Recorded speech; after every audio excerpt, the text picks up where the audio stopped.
Your Excellency, the President of Malta, Ministers, ladies and gentlemen, good morning to you all.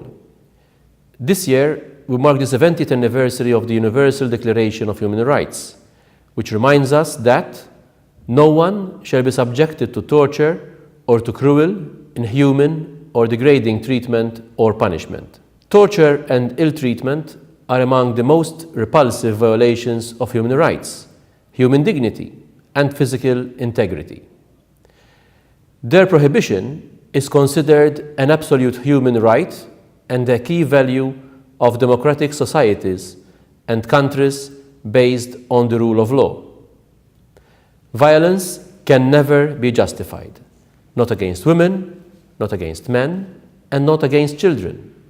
Essentially, children have the same human rights as adults and even enjoy certain rights that are not afforded to adults.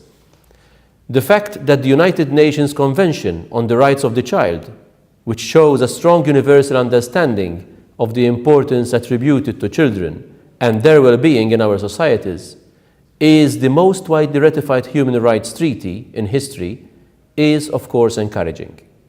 Yet, corporal punishment remains the most widespread form of violence against children, even in our days. In all, 53 countries have prohibited all corporal punishment of children in all settings, including at home and at school. These 53 countries, however, cover a mere 10% of the global child population. It is time to act now.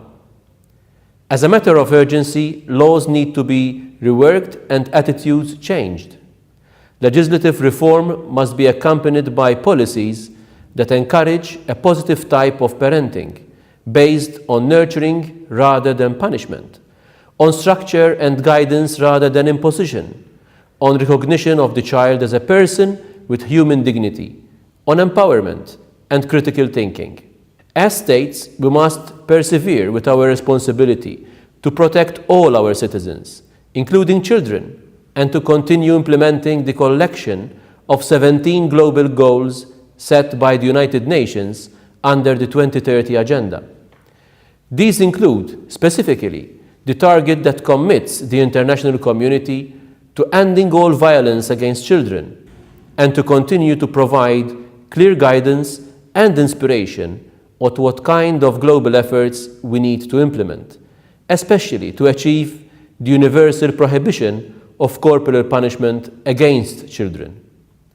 Anthony Lake, Executive Director of UNICEF and founding co-chair of the board of the Global Partnership to End Violence Against Children, said, "When we protect children from violence, we support not only their development and growth, we also support the development of their societies, the growth of their economies, and ultimately the strength and even the security of their countries.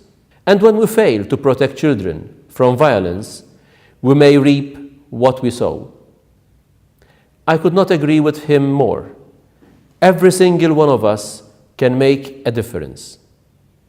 I wish you a successful conference that fills all participants with renewed enthusiasm and determination to contribute to a far-reaching and effective approach to eradicating all corporal punishment and other cruel or degrading forms of punishment of children. Thank you.